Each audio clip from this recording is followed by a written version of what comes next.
Welcome to a football show Thursday edition. And yes, that is a festive Nick Suss from the Tennessean with not only an ugly Christmas sweater on, but also a Christmas tree in his background. Good morning, Nick. I'm Braden Gall, by the way. Good morning, Nick. How are you?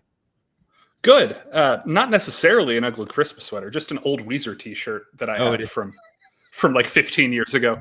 But yeah. I can't see the green. bottom of it. Yeah. So yeah, it's just I have no idea what it is. I got this at a concert when I was in high school, and I was like, "Put on a green shirt. You're doing something festive today." As I'm wearing all black. One of us came to a funeral. The other came for the holidays. We are going to talk about Will Levis's career as a Tennessee Titan potentially being over. No, we're going to talk quarterback. Obviously, Will Levis has been benched. Mason Rudolph will start against the Colts. The question is that the right decision for the team? What does this mean for the long-term prognostication around Brian Callahan, the offense, Will Levis, Mason Rudolph next year, the draft? There's lots of implications. It could just be a short-term thing. It could be a long-term thing. We will discuss that, of course, throughout the course of the day of the show. They're going to, of course, play the Colts this weekend. Another quarterback drafted in the same draft class as Will Levis by another team in the AFC South who has also been benched before and has regained his starting spot. Side note, Bryce Young also benched in that quarterback draft class. So really fascinating stuff there with those four quarterbacks, including Levis getting drafted. So we'll discuss that. And then there's a lot of stuff to talk about in the college football world as the Tennessee Volunteers go to Ohio State on Saturday evening in the first round of the college football playoff. Texas will host Clemson in a balmy 62 degrees and sunny down in Austin, Texas. So we'll discuss that. I want to get your thoughts on all those games, as well as Tennessee Volunteers fans gobbling up all the tickets to go to Ohio Stadium. I am trying to be one of them, Nick, but my wife will not go with me because it's supposed to be 26 degrees at the Horseshoe. Okay, so before we do any of that, however, we've got Sinkers Beverages and Shotgun Willie's Barbecue. Two great, amazing, local, wonderful sponsors, of course. Sinkers Beverages has been an award-winning 4 years in a row, the liquor store of the year. So make sure you go check them out right there on Gallatin Pike in East Nashville. Search Uber Eats.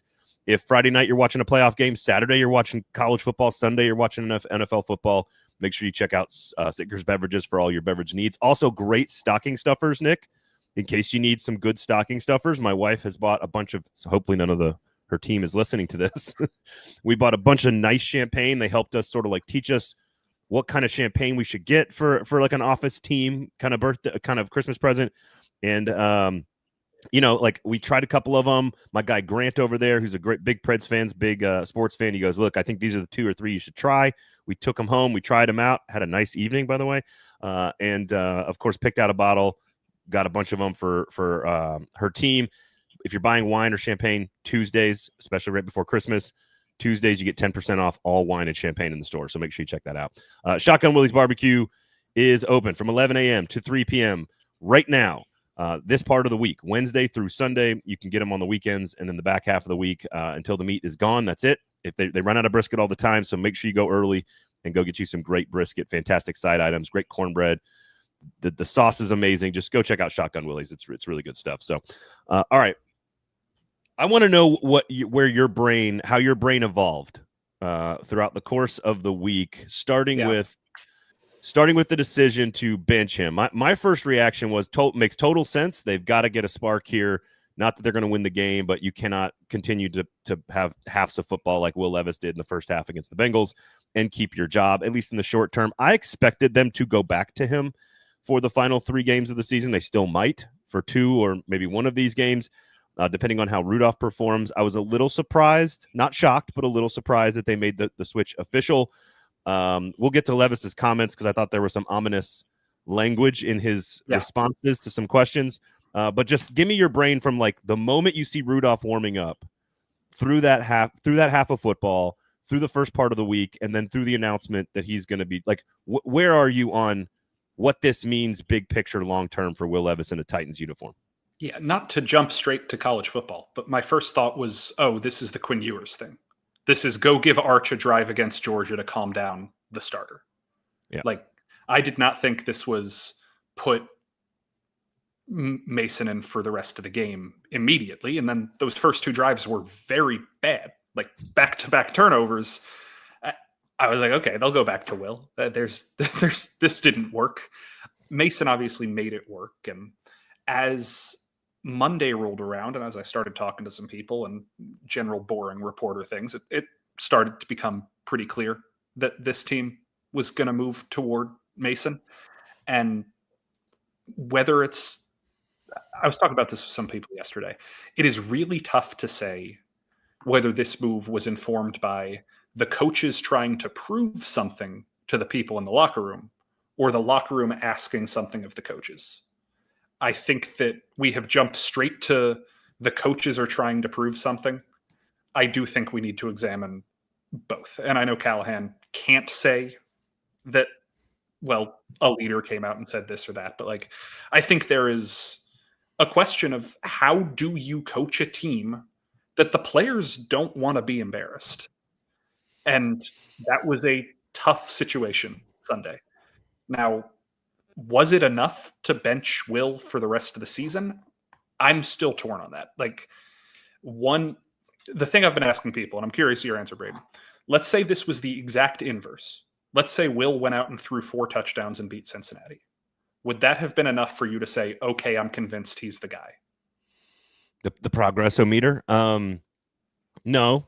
I mean, now when you say the guy, do you mean now or like for next season or like going to be a star in the league? Like those are different. I mean, he is next year's quarterback. Like stop the presses. He will be the quarterback next year. Maybe. I think I was pretty much there like 2 or 3 games ago. It's gotten worse since then, obviously. But I was pretty close to that probably 2 games ago. So maybe that's my curiosity of like, we're looking at this one terrible performance as invalidating of the entire experiment. And you and I have both talked about being exceedingly patient people when it comes to development. What the heck? Sorry, cat's trying to knock glass off of the counter. The cat disagrees with Brian Callahan's decision to bench Will Levis. The cat is a huge Trevor Siemian fan. I don't know. I am curious what it was about this game, whether it was just purely the perception of how bad these turnovers were, the timing of the turnovers. I asked Brian about this yesterday well, Mason's got a pretty high turnover rate too. What separates the way Mason turns the ball over from the way Will turns the ball over? And there was eventually an answer that kind of rang to the line of, well, it's less about the way they turn it over and it's more about when and how they turn it over. And so the situations that Will comes in and it's the first play of a drive and he's trying to make a play happen and he forces something, versus Mason's turnovers happen 8-9 plays into a drive and it's because something happens defensively that either deceives him or catches him off guard or whatever, compared to Will, who seems to force the turnovers himself. And I think that is the difference, but I don't know if that's disqualifying. And that's the one thing I haven't been able to reconcile. I think Eddie's saying this well. It's not this one game. He can't consistently put together a length of time. Gloria says, will himself back into the starting lineup. I like that. I kind of agree with Eddie here. And this is what I said on the Monday show with PK, is that I think we sort of knew what the scouting report was for Will Levis, strengths and weaknesses coming out of college, loosely. You never always know officially in the NFL, but you kind of loosely knew, like, all right, accuracy could be an issue. He did play in a pro style offense, so that shouldn't have been the problem, but processing is another thing. And then Callahan has said on the record, kind of coming into the job, like processing and accuracy are what makes a quarterback a special player in this league, with what makes them a great player. He's been around a lot of them, namely Manning and Burrow.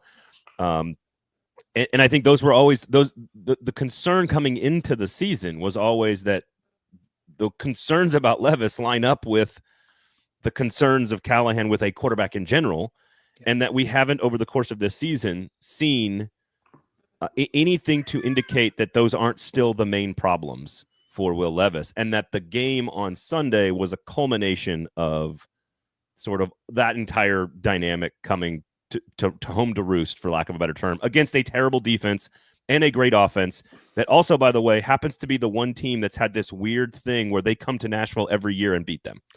Like, I know that the Titans beat them once, but like, you know, you lose in the playoffs, they've been here like I think 4 times out of 5 years or something like that. Yeah. So, which is very odd in just in the NFL Strange in general. quirk of the schedule. Yeah. I mean, the simplest way to put this is he's back to 5 on the progress-o-meter. He is exactly who we thought he was. And that is sad. Like, I saw the progress you saw. I did think that he was leading toward getting to the point where we were confident we wouldn't have to talk about quarterbacks this offseason. Like, it felt 3 weeks ago. Yep. Like the Titans, at the very least, had a sensible option for 2025. And right now, I still think we should and can be in the mix for 25. But right now, it doesn't seem like he'd be the favorite. And we can talk now, we can talk in the future about who the options could be.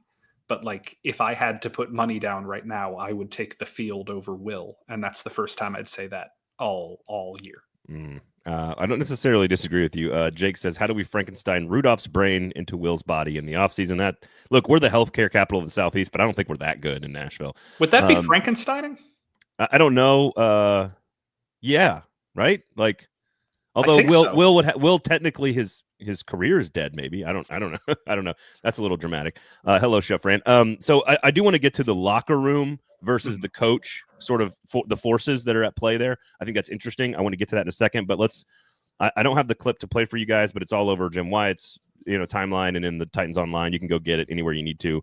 Sort of Will was available in the locker room, it looks like, after sort of the conversation, and the two.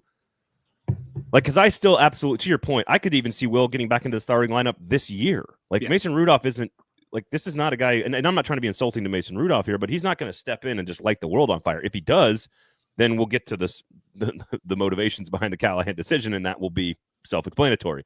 But the two things that I noticed, he mentioned he did it twice, and I don't think he was doing it like on purpose or intentionally, but it was clear that it was in his brain, which was the first time he did about a 3-minute availability.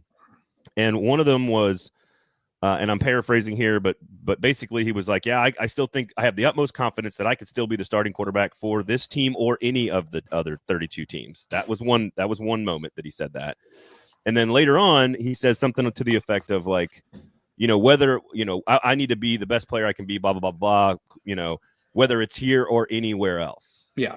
And 2 times he separately kind of just to me, that's just PR, potentially good training, and just making sure that you're saying like, no, I'm going to do no matter my best job I can, no matter where I am, no matter what I'm doing. Sometimes that's just a stock answer. It doesn't mean anything, but to do it twice and to sort of make sure you're alluding to the fact that you may not, like, clearly it's on his mind that he may not be here in the future. Yeah. And if that's the case for next year, to me, that is a huge indictment of what Brian Callahan thinks of his ability, which it would indicate he doesn't think he can fix the problems or improve the problems or make him a starting quarterback. Because, again, he's super cheap his cap hit's like a total of like $8 million the next 2 years. I think he's like 36th on quarterback salaries or something. So like to not have him on the roster next year, number one, that could mean that some other team really likes him, and that means you trade him away and you get what you can for him, right? That could be possible. But for him not to, like, something strange has to happen for him not to be on the roster. He may not be the starter, but to not be on the roster next year seems very unlikely, and that's clearly where Will's head was at. Did you take that away from his conversation with you guys yesterday? Yeah, those 2 quotes stuck out to me, and then there was a third one, which was the last question. I think I probably asked it, where I asked him about, do you think you can win the job back this year? And he said he didn't know. He said he wasn't sure how the door was open. All he could do is take things day by day. But he ended the quote by saying, I'm still going to try to prove that I'm the best quarterback on this team. And he said it once or twice, where I don't think he has lost faith that he is this team's best option. And like, I would be very surprised if he has lost faith. I'll let you guys in just like little storytelling. When the reports started to become official that Will was being benched, he was at a Dick's Sporting Goods over in Brentwood doing a charity event with Special Olympics. And I know that because I was there looking at him when the reports started to come out. And it was a very surreal situation. he almost certainly knew already. It was just a matter of whether the public was coming to know. Yep. And I can tell you not to try and be too nice, not to try and overinflate somebody. That was the happiest I've seen Will in a very long time.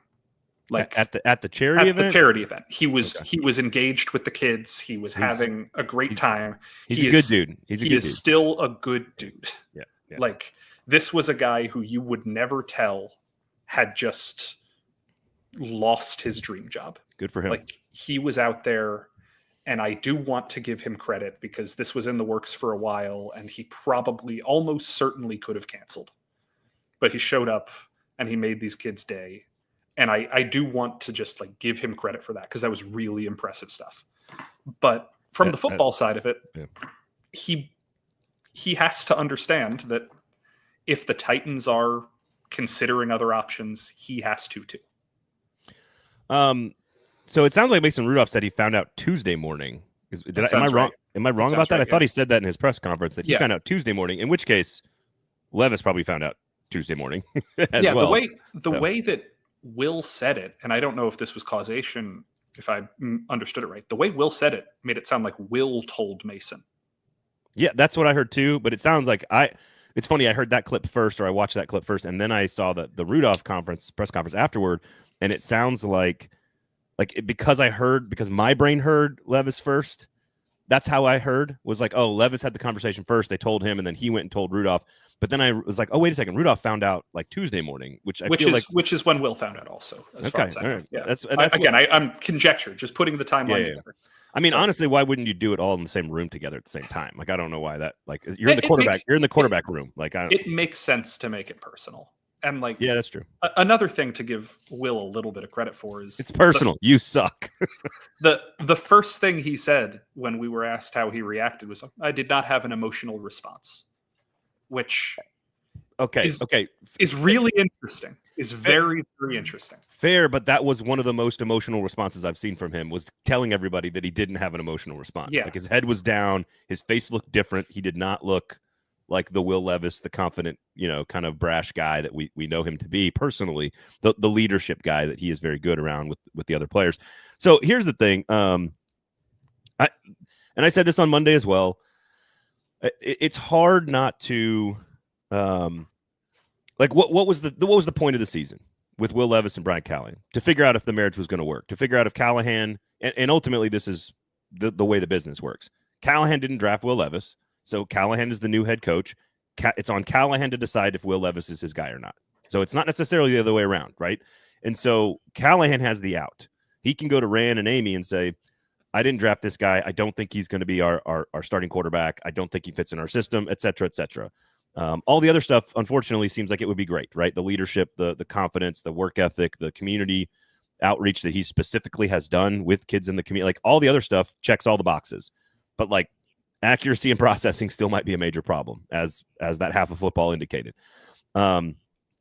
It's hard to believe that Brian Callahan does not already know definitively whether or not Will Levis is the starting quarterback or not. It's hard for me to believe that. And if he is now being bent, and this is where we can kind of transition to sort of the motivations here. Mm-hmm. At first, and still now, I still feel not strongly, but that like Will Levis does give you the better chance to win games because of the talent. Yeah. The development angle is obviously heavily in Will Levis's favor. If you're trying to develop a kid, and he said it in his comments, he said, these last few games could have helped me a lot getting more reps, because I think Corey Curtis asked him about experience being so important. And that's his answer was, yeah, I think I could have gained a lot of ground in these last 3 games. So clearly disappointed he doesn't get the reps. So if you believe that he's the reason they can win more games, and you believe that he benefits from the reps more than Mason Rudolph does, the only other reason that they make this move, if that's what you believe, is the locker room, and it's just not fair to the rest of the team to keep a player playing this poorly in the lineup. And so those are the kind of the 3 that I said on Monday. And the one that I'm starting to think through again and change my opinion on is the chance to win. Does Mason Rudolph actually give them a better chance to win because of those mistakes coming later in the drives, I guess? And that's the one I don't know about, because it's definitely not the development angle. That Mason Rudolph's not turning into something different. He is what he is. Yeah, it depends on how you think you can win these games. And there's skin a cat metaphor, all that stuff. But like, I looked this up. Careful. Is she within earshot? Like what? She is. She's cuddled up on the couch right over there. In the 6 games since Levis came back from injury, if I'm remembering the number right, I believe it's 58 passes he threw 10 yards or longer downfield, which is what, an average of 9 a game, 9.5 a game, somewhere around there. Mason tried 4 in his half of football the other day, and I believe completed 1 or 2 and had 1 picked off. Like, the style that you're going to play football is so drastically different. And if you think you can win without having that element in your offense, go for it. But like, here's something I was telling somebody yesterday that's one of the 2 most interesting facts I've come across this week. I want to know what the other one is, by the way. You better be ready. We will. It's when we talk about the Colts, we'll do it. But what's going on with you? I just knocked over a book. I'm not used to sitting over here. You're like Will Levis in the pocket. What are you doing? So Will leads the NFL in interceptions thrown within 10 yards of the line of scrimmage. So 0 to 10. He has thrown 5 picks this year within 10 yards. Second place, tied for second place with 4, is Mason Rudolph. So, like, as much as we're going to talk about this different style, as much as Mason throws close to the line of scrimmage, that's just putting the ball in danger close to the line of scrimmage, which is what Will was also doing. And that's not to say he's going to throw picks. Mason's interception rate this year is about 3.2, I want to say, and Will's is 4.1. Like, it's but the number of passes thrown, like, for them to have basically the same number of interceptions thrown within the first 10 yards, obviously Mason Rudolph has thrown far fewer passes than Will Levis. So that is, again, when we talk about the Colts, I will tell you another stat that will make you giggle. Ooh, can't wait. That's kind of what I'm considering with Mason, is when stylistically you are changing the way you play to fit what Mason can do, you're also fitting what Mason can mess up. And Mason is not a perfect quarterback. I'm not sitting here saying Mason shouldn't be the quarterback. Like, he has acquitted himself fine in these games. You go back to the Lions game, I don't think he was the problem in that game. You go back to the Patriots game, he was fine. The Bills game was rough, but I think he was good enough. I think the offense's best offensive production, points and yards, or at least yards, was the Lions game. Now, some of that's because they had the football the entire time. Yeah. But I don't know. Okay, so let me ask you a series of questions here. Do you think it's the right move? Gut instinct says no, but again, that's where I'm at. We're about a half generation apart age-wise. Did you play Madden Sim Files? No. Growing up? Okay, so me and my friends, what we would do is, instead of actually playing Madden, we would go on franchise mode and simulate all the games and just do GM and roster stuff and owner stuff. And so we would play 30, 40 seasons at a time. We'd get super into it. And my friend Mikey would always crush me because he would treat the video game like a video game, and I would treat the video game like an NFL roster. And that meant, like, if I got attached to a player, or if I thought my fans might like a player, or if I knew that this player mattered to the fabric of the locker room, I kept him. A fictional digital locker room. But he'd be like, I've got a quarterback who's 30 years old. He's a 92 overall. Next year, he's probably going to drop to 89. I'm going to trade him for the number 1 pick in the draft and draft a 22-year-old quarterback. I'm like, that's not how football works. You don't just trade your franchise quarterback. And he's like, well, I do, because I want to win at Madden. And so, like, I think the people who are like, yeah, it was the right decision, move on from Will, are like kind of thinking of it in that Madden way of like, these aren't people. These are digital mishmashes. But it's very human. And I would have let Will see if he can get these last 3 games to work it out. But I am not in the position of power. No. And so ultimately the one question then that turns that I've tried to think through more intentionally, because I'm the same way. I thought it was the wrong move. I don't know what this benefits. It doesn't benefit Will Levis or Mason Rudolph really that much in the 3 games. And the only, like, we'll get to the locker room sort of motivation angle of all of this, the message sending, the culture building, etc. But ultimately, like, I am more doubtful in my I used to say Will Levis gives you the better chance to win. Full stop. It's not really that close. And I am now sort of in that weird 50-50 place on this. And Chef Rand says, look, facts here. Mason low-key does give them a chance to win. I think Mason wins that Jags game.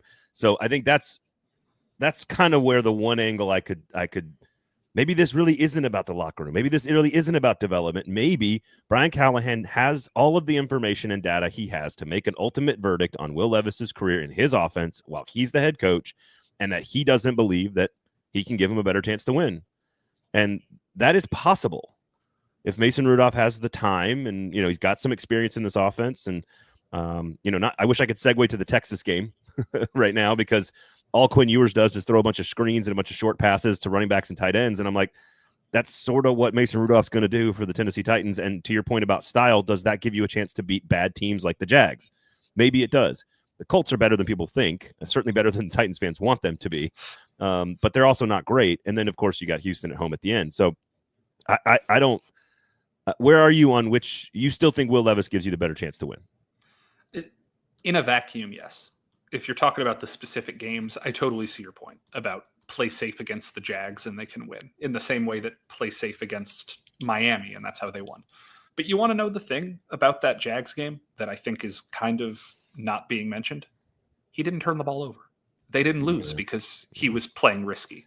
They lost because a couple of plays didn't go right in the red zone, which is fundamentally different than the reason he was benched. True. So I don't know. 6 points is 6 points. It's bad. It's bad. Like it's a different kind of bad. But it's bad. Jake says few elite quarterbacks are the system, like we discussed on Monday. How much does Callahan value physical system execution in the next selection at quarterback? We'll get to the options. We've got a long time to discuss what the options are going to be and sort of the different machinations of that. So then, okay, let's get to the motivations here. And before we do that, of course, Sinkers Beverages and Shotgun Willie's Barbecue. Sinkers Beverages, y'all. You guys know the deal. They are a great local company. Same with Shotgun Willie's Barbecue. They keep this product free for you all. They keep Nick and PK and myself having these conversations because they are great supporters of this show and of my company. And I want you all out there, if you like this show and you like the work that we do and the writing of Nick and the work of PK and the work of 440, please go support our sponsors, because that is how we build a community. That's how we can reinvest in you guys to add things like new personalities and Substacks and all this other cool stuff. So please go support Sinkers Beverages, their sister store, Bluegrass Beverages in Hendersonville. If you're around either one of those two stores, please go check them out, as well as Shotgun Willie's Barbecue, elite brisket in this city. He is from Texas, and he is trained in the Texas ways of smoking meats and smoking cows in particular, and he does a great job. So go check out those two great local businesses, as well as all the other local shows here covering the Nashville Predators, Nashville SC, SEC football, media, news, and even politics as well. So make sure you go check out all the other great shows across the platform. Make sure you're checking out Nick's work, Tennessean.com, and all the other great sponsors that are on the platform as well. Do they ship? Are you talking about Sinkers Beverages? Clout House? I don't think you can ship booze. You can get it Uber Eated, right? You can get it delivered to you if you are in the area. You can search Uber Eats for Sinkers Beverages and have that booze delivered directly to your house. Otherwise, I don't think they could ship it like per se to like Memphis or over state lines. I don't know. I would love a listener to try and then just like somebody gets in big trouble or something. I don't want my audience to get in trouble, but that might be an interesting story. Anyway, okay. So then if Will does give them a better chance to win, and certainly Will benefits from the time in the starting lineup from an experience and development standpoint, the only real option here is sort of the clubhouse is sort of the locker room, beneath the surface, culture building, send a message to team, et cetera, et cetera, et cetera.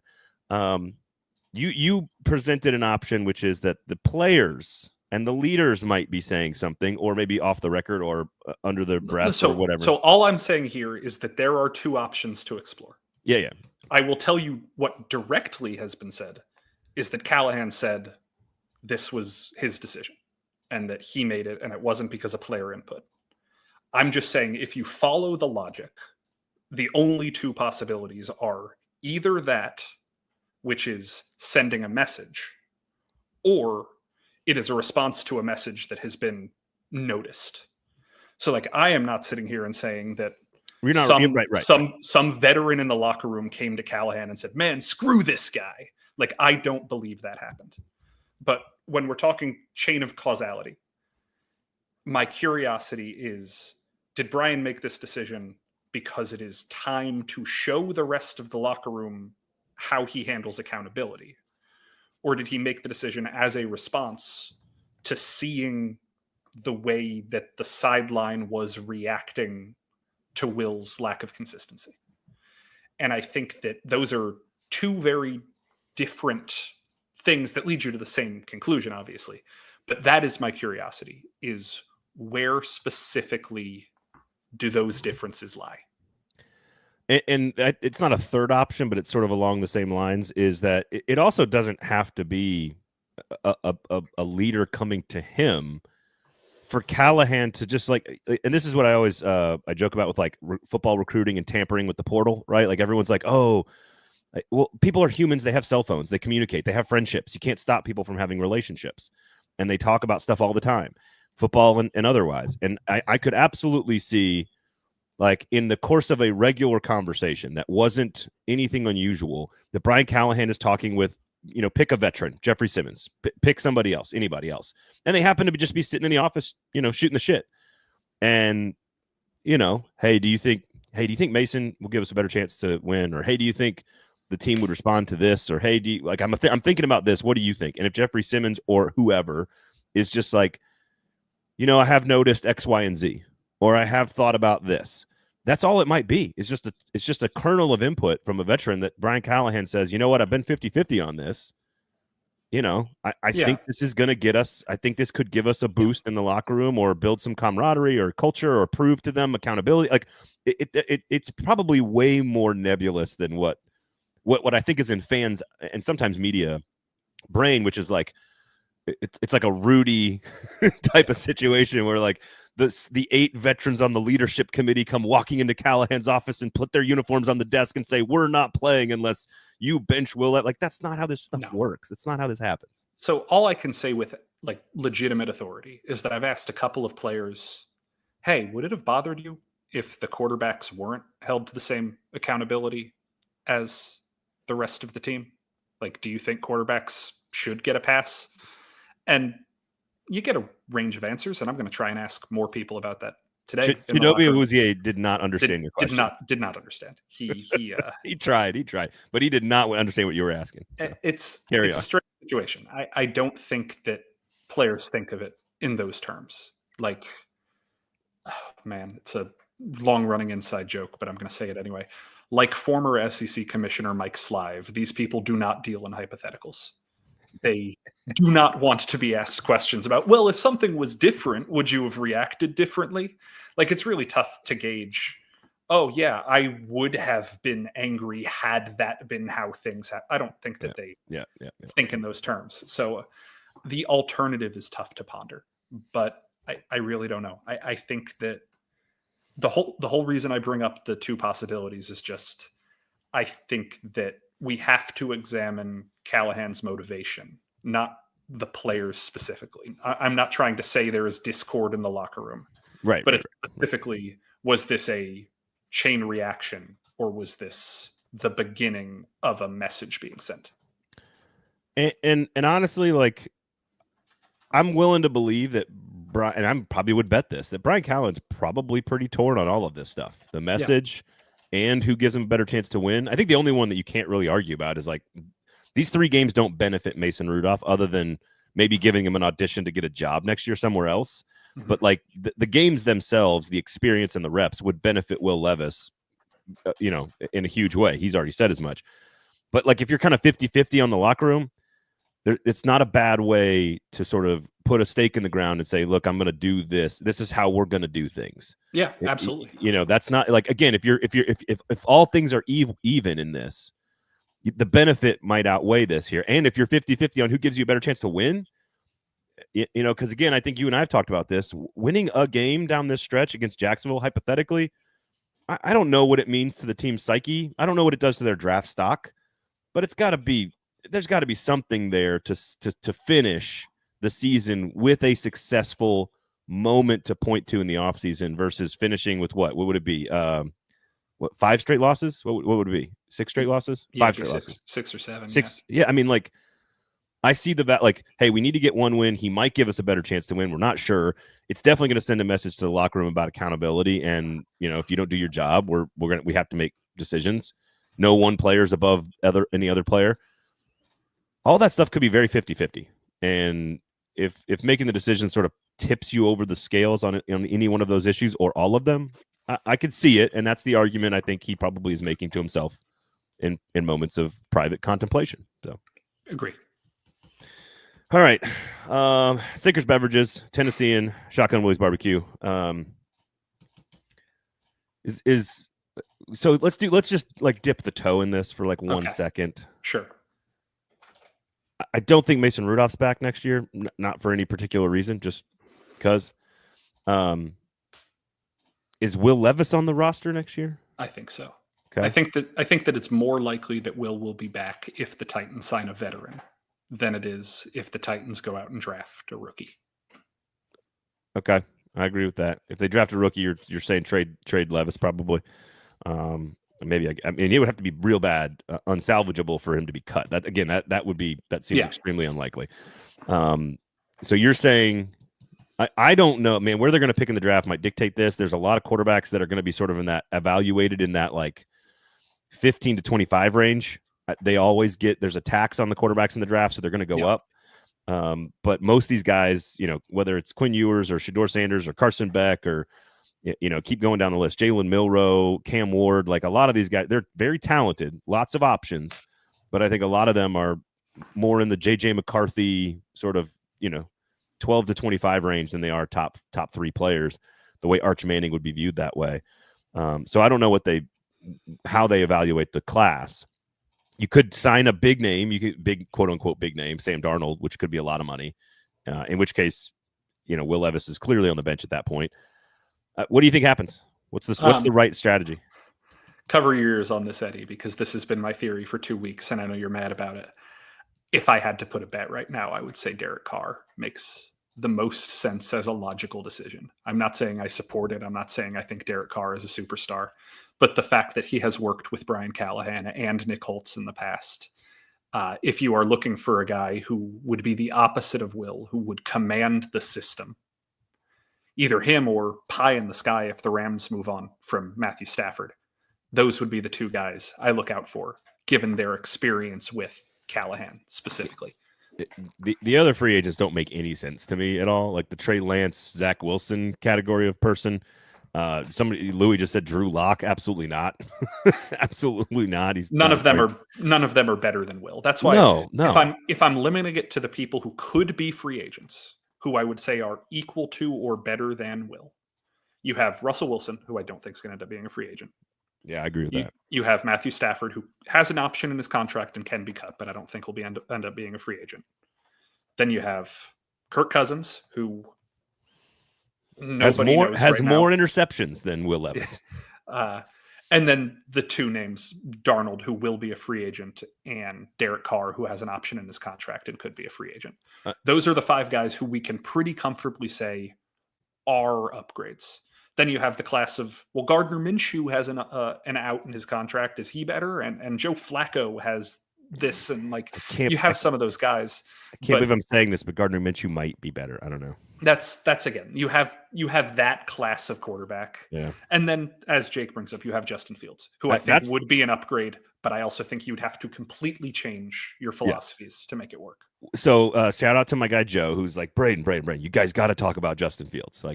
Because here's the problem. I do think Justin Fields is extremely talented, pedigree player, 5-star recruit, Georgia, Ohio State, top draft pick, tons of talent.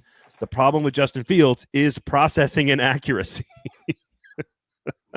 And while he is maybe more exciting and can bring different things to the offense that Will does not, and that might give you a chance to win short term, I don't get it either. I don't see it with him because if Callahan is worth his salt, as any good coordinator is, he'll adapt the system to the player, and you can find ways to. Justin Fields has too many skills to not find ways to make them somewhat productive. even with Russell Wilson playing very well, they still bring Justin Fields in for certain situations. Yeah. So he's good enough to do that stuff. I don't think, again, accuracy and processing, if that's what Callahan is looking for, Derek Carr is way more in the accuracy and processing category than Justin Fields is. So I think Darnold could be franchise tagged, to be honest. It depends on how healthy J.J. McCarthy is coming back from the knee injury. Do they want to just was that all they wanted for him was just the 1 year to get McCarthy ready, whether it was injury or not? I don't know. That remains to be seen. But $20 million over 3 years, $60 million total. Like, is that what you want to do for Sam Darnold? Like, I don't know about that. They're in a tough situation because there's not really great quarterback options on the roster in the draft. The best thing that can happen for the Titans is all of these guys get cut. You want a lot of quarterbacks. You want to flood the market, because if Darnold's the only guy on the market, the price is going to go up. Yep. So I don't know. You want to talk about anything else? Yeah. Any thoughts on the Colts at all in the game itself? Like, let me give you my fun stat real quick. Oh yeah, go for it. Anthony Richardson currently completed 47% of his passes. That is on pace to be the worst completion percentage for any regular starter since Tim Tebow in 2011. Another fun fact: Anthony Richardson leads the NFL with about 12.5 yards on his average depth of target. That is on pace to be the longest average depth of target by any regular starter since Tim Tebow in 2011. So, in case you want to know if Florida quarterbacks are exactly the same, yes, indeed they are. Oh, it's awesome. The fact that Tim Tebow has the longest depth of target is it was like 13.2 yards per attempt in 2011. Like, he was just chucking it. The least accurate starting quarterback that I could think of. That's absolutely hilarious to me. He was just chucking it. Oh man! But so that's what I think the about. Colts team is way better than I think fans wanted them to be this year. Yeah, the Colts are in a place where they can say that they are playing around their bad quarterback, whereas the Titans did not have that excuse. That is the fundamental difference. So QC brings up an interesting point here. Anytime the Titans need a quarterback, the options seem to be not good. Just looking back at the drafts: Vince Young, Jake Locker, Marcus Mariota, Levis. So I don't have them in front of me. I don't know if you can pull them up or not. I think Vince. I know the answers off the top of my head. Vince Young that was a Vince Young problem, not a talent problem or an evaluation problem. He was he was maybe the most dominant college football player of my lifetime. Maybe. Yeah. And I like singular force on a football field, and would have been an elite NFL quarterback if he was not Vince Young. If you know what I mean. So I don't think that was not hey, the options weren't good. I think you actually got lucky that Vince fell to 5, honestly. But again, part of the evaluation was Vince Young likes to go take shots. That he likes to go take shots at Cheesecake Factory with Lindell White. Like, I don't know. Jake Locker, I think, was draft is interesting because he went 8th, Blaine Gabbert went 10th, Christian Ponder went 12th, all busted. Yeah, in the top 10 picks of the second round, Andy Dalton and Colin Kaepernick went. So there were quarterbacks who played a long time and were successful starters after them. They just went in the early second round. And also Cam Newton went first in that draft. Dalton would have been a very good Tennessee Titan quarterback, I feel like. He just would have been consistent and stable. Mariota, Marcus Mariota played in the national championship game, Heisman Trophy, elite career, modern NFL passer. Jameis Winston was on the board as well at 1 and 2. Like, I think those are actually very good options. I think Marcus got hurt, got banged up, and he never recovered from that, and that's just sort of unfortunate. And so we'll see about that. And then I look, they got left. This is the other thing that Paul and I said, and I think you and I will have some time to talk about this as the offseason unfolds. I don't fault them for taking the shot on Will Levis at all. Nope. If this was the 11th overall pick, we would be having a very different conversation, Jake Locker style. But this is the second round, and do I wish you didn't trade up to get him? I get it. But like, at the end of the day, taking a shot on a player who was graded out in the top 10 who falls at that position into the second round of the draft, I really just don't have a big problem with taking that chance, honestly. Agree. Okay. All right. Let me annoy you real quick. Yeah, let's do it. Sinkers Beverages, Shotgun Willie's Barbecue. Let's not just move into Geek Corner, but let's move into Festive Geek Corner. Oh, look at a new dude. That was you prepared that. I did. Let's move into Festive Geek Corner. Looks like something my daughters would do. I had about a half hour to 40 minutes to kill yesterday. And so I compiled every single name in the NFL that is Christmassy. I want you to tell me if you think there is a more Christmassy name in the NFL than either Julius Chestnut or Mason Rudolph. Do the Titans have the two most Christmassy names in the NFL? So there's about 50 names on this list. I'm going to exclude the ones that are just like the first name is Christian or Cole. I get it. Christian, Christmassy name. Cole, Christmassy name. Coleman is a last name. It is Christ. It is Christmas. That is the holiday. So Christian makes sense. But so I'm just going to throw out some names. You give me yay or nay. Is this more Christmassy or less Christmassy than Rudolph or Chestnut? Taylor Rapp, like wrapping presents, more Christmassy, less Christmassy? It's not spelled with a W, so no. Okay. Kendall Lamb being L-A-M-M. No, not more Christmassy. Dietrich Wise Jr., as in the wise man? No. That's a stretch. Sanusi Kane, Candy Canes? Nope. Tre'Davious White, White Christmas? Nope. Von Bell, as in sleigh bells? No. Okay. Von Bell's getting, I think it's the best one you've made so far. I think. Okay. So okay, before we're going to keep going. Okay. Well, before you keep going, I have a question. Sure. I think you need a two-namer to win the championship here. Which somebody I'm saving for last. Okay, because that's where I think Christian would work. If it's like Christian Tree or Christian, if it was Christian White, Christian Snow, Christian Snow, Snow. like Christian. I think if you can get Christian and then a second Christmas term into the name, I think you have your winner. But right now, I mean, it's Rudolph season. Okay. So let's just keep going through this. 3 Colts to give you back to back to back. Ooh. Matt Gay. No. Trey Sermon. That's funny, but no. Adonai Mitchell. No. Okay, let's move on to. That's a funny one. Is that a biblical name? Yeah, Adonai is a Hebrew word for God. Divine Diablo. Okay, we might be there. We're getting to Divine Diablo. We're putting him in the. That's counterculture. Yeah. Charles Snowden. Being snowed in on Christmas. Okay, I like that. Was he the leader of WikiLeaks? I don't know. Continue. Darius Slay. That's up there. That one's up there. Wrong spelling though, but that's up there. Nick Vigil. No. I mean, I like where you're going with this, but no. Christian Mahogany. That's almost a double name. Mahogany. I don't know if that's Christmas. That's like what? Just like really nice wooden nativity sets. Like I don't know what we're doing with that one. CJ Ham. Okay. I'll skip that one because that's got a chance at winning at the end. Kevin King. No. A bunch of kings in there's lots of kings, yeah. Lots of whites, lots of kings. There's got to be some snows in there. Let's see. Nothing is better than Mason Rudolph right now. Okay. D. Winters. It's just a funny name. No. Israel Abanikanda. Okay. I don't know what his last name means. Okay, let's get to the one contender. Yeah. Is Sterling Shepard better? I got a laugh from the off-camera crew. Is Sterling Shepard more Christmassy than Mason Rudolph? I don't think so. What do you think? Shepard obviously being a very obvious one. Sterling being somewhat Christmassy. Yeah. It's kind of a double name. Fine China Shepard would have been better, but yeah, I mean, I give him a chance. I think he's in there.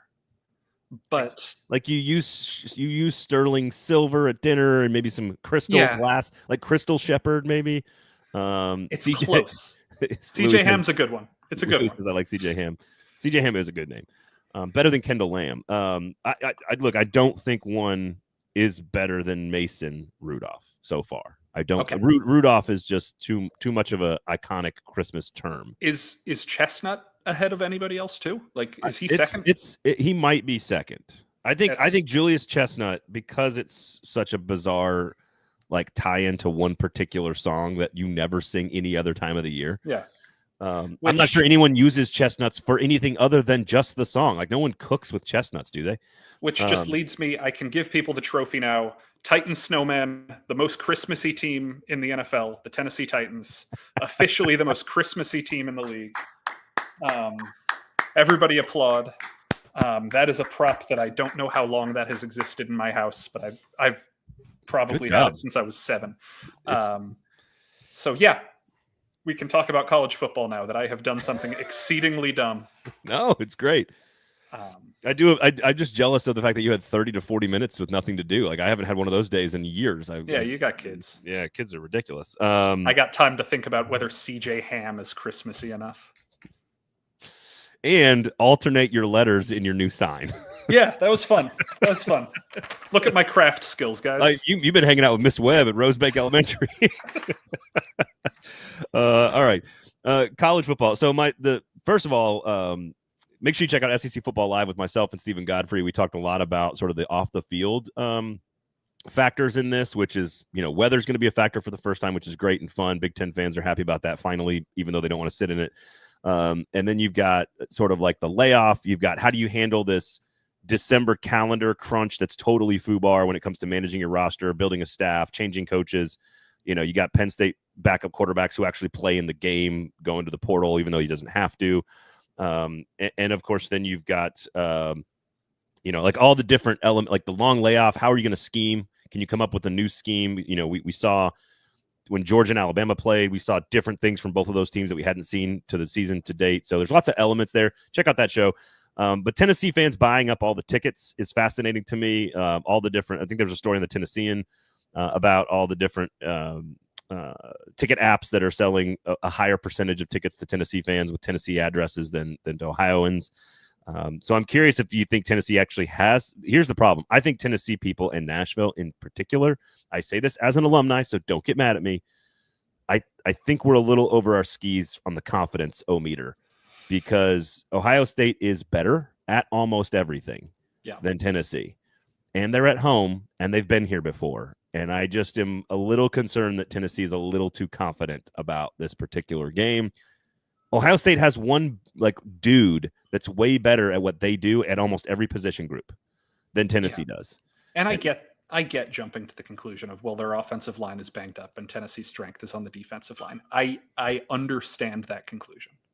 But in just about every other matchup, Ohio State should have some sort of advantage.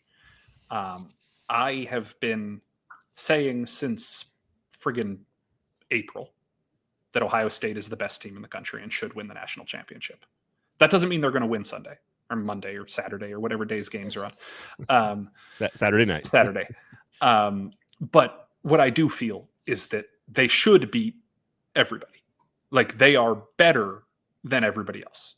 Will they win? No, that's the beauty of the games. That's why you got to play the games. We don't have to rehash this argument again. But they are better. They're better. They have better players. And so that's why the spread is 7.5. Uh-huh. They are a home team with better players. Tennessee can very easily win, but Ohio State is a better home team with better players. I think Nico Iamaleava has to have the moment in his career where he becomes a star. Yeah. If they're going to win, I think it's low scoring. Both these two teams are very good at keeping teams out of the red zone. I think the one angle here that helps Tennessee is the amount of pressure that's on Ryan Day and the Ohio State the team, because they are not happy with him right now. They're not happy with how the team played. They're not happy with the scheme and the game plan against Michigan, which felt like self-inflicted, like shooting yourself in the foot from an offensive. Hey, we're gonna stubbornly try to out Michigan when we have all the great athletes in space. I don't know why they did that. If they both play a 90% game, Ohio State's better and will win. Mm-hmm. If Tennessee's quarterback is a star, the game is low scoring, the Buckeyes play tight and all puckered up, because that stadium, if they get off to a slow start the way Tennessee did against Georgia, 10-point lead, remember that, Ohio State will be, those fans will be very finicky, very puckered up. So I'm curious about that. Otherwise, if Ohio State plays its best game, Tennessee's not going to beat them. Unfortunately, the problem is when you look at the four games, Nick, in any one conversation about one of the games, it's hard to make a case for Indiana to beat Notre Dame. It's hard to make a case for Clemson to beat Texas. We can kind of make the case for Tennessee, which I think will be the best game. Hard to make a case for SMU at Penn State, but it's not going to go 4 straight chalk games. So you got to find somewhere. Tennessee does feel like the best underdog, but they also might be playing the best home favorite. Yeah. So matchup wise, yeah. I could talk myself into Clemson. I'm not saying it's going to happen, but if I had to pick an underdog, I could talk myself into Clemson, just because I feel like Cade Klubnik has been getting better as the season has gone on. I feel like Dabo has the obvious experience advantage when it comes to coaching in playoff games. I feel like Clemson as a organization, as stability. They have that stability of knowing that we have coached the players to expect to be here and to know what to do when they get here. And I think that obviously Texas played in the playoff last year. It's not like this is uncharted ground, but just like, organizational imprint. Yeah. I could talk myself into Clemson. Texas has more turnovers than Clemson and Arizona State combined. So Quinn Ewers, a quarterback who turns the ball over, could easily give Clemson some short fields and could make that an interesting game. Clemson also has a top 10 blue chip ratio. So if you're talking talent, they didn't necessarily achieve to that level this year, but they have more blue chip ratio players than Penn State, Tennessee, as many as Notre Dame does. So if you're talking, I agree that the argument for Clemson is turnover volatility by the quarterback for Texas, institutional stability and experience from Dabo Swinney and the players and the coaching staff. Cade Klubnik has gotten better, by the way. Also, fellow Westlake alumni. I went to Westlake High School for 1 year in Austin, Texas. He went to Westlake High School in Austin, Texas. So returning back home, also a motivating factor there potentially for his team. So I don't know if they had dominated SMU in the second half and like continued to crush them. Sure, I might feel better, but watching them do like Clemson-y things in that second half against SMU kind of leaves a bad taste in my mouth. If Texas's defense shows up and plays with the physicality and the toughness that they've played with in the past, especially in the Georgia game, even though they lost, I don't see Clemson doing a whole lot. Antonio Williams is a really great player. They got a decent running game. Clemson can't stop the run, and Texas wants to pound the football. So it's hard to make that case too. That one's up to like 12.5. Wow. Here's the one that here. What do you think of SMU or Indiana pulling an upset? Because I think somebody is going to lose. Somebody has to lose. I mean, it comes down to what do we think James Franklin is capable of doing this time of year. I really like Notre Dame. I just think that's a really solid Notre Dame team. I think that I agree. People have stopped watching or just didn't want to watch Notre Dame, and that's fine. You don't have to watch Notre Dame. But I think that for a team that everybody knows about, they're kind of an unknown commodity, which is pretty interesting. Neither Indiana or Notre Dame has been tested all that much this year. Yeah. So I don't know. I tend to prefer Notre Dame just because that pass defense is ridiculous. Just one of the best secondaries. If you're a Titans fan, here's a little nugget for you. If you're a Titans fan and you might be thinking that this team needs to draft a safety in the draft, very good playoff for safeties. Yeah, really good safeties. You got Starks at Georgia, you got Downs, you got Watts for Notre Dame, you got Downs is still a sophomore, right? Right, but Makuba for Texas, absolute thumper. They really good players in the secondary in these games. QC says, Braden, which quarterback gives the Longhorns the best chance to win it all? I think right now it's probably Quinn Ewers. I think next year it's maybe Arch Manning. Arch Manning will pass him quickly, but I think he is the better player for now. Gives him the best chance to win, probably. So we shall see. The thing about James Franklin is if you're asking me which coach I trust the least in a critical big game situation, it is not close. It's James Franklin. Yeah. I trust Kirk Cignetti more in a big game. That's the Indiana coach. That's the Indiana coach, you Nashville folks. Yeah. If anyone in the comments can guess the name of SMU's coach, go for it. Former Auburn offensive coordinator. I know who it is. It came to me as I was making the joke. But look, here's the other thing. And here's something to watch, just something to watch, because this could be an advantage for Tennessee. The special you got weather, it's low under 30 degrees in almost every one of these Midwest games. Notre Dame, Penn State, and Ohio State. All three of them, you could argue, have the worst field goal kicking situations of the 12 teams in the playoff. And I don't think weather affects Indiana. They're in the state all the time. I don't think it affects maybe it affects SMU. I don't know. I don't think it affects Tennessee. The size of the stadium and the weather, Tennessee's accustomed to playing in tough, hostile environments. Maybe it messes with SMU some. But I think the real element to watch with the weather is how does it affect special teams? How does it affect the kicking game?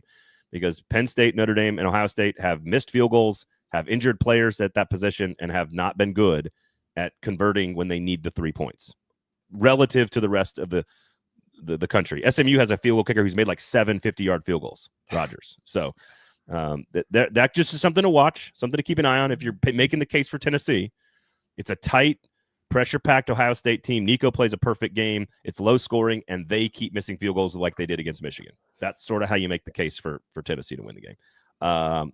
Maybe it's I don't know who's going to upset. Who's winning the whole thing? I somehow, for some weird reason, I don't want this. I'm not rooting for this.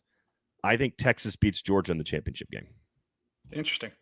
That'd be a heck of a redemption arc. I'm sticking with whoever wins Oregon, Ohio State, Tennessee. I think that's fair. But yeah, fair. Probably got to get going to practice here in a second.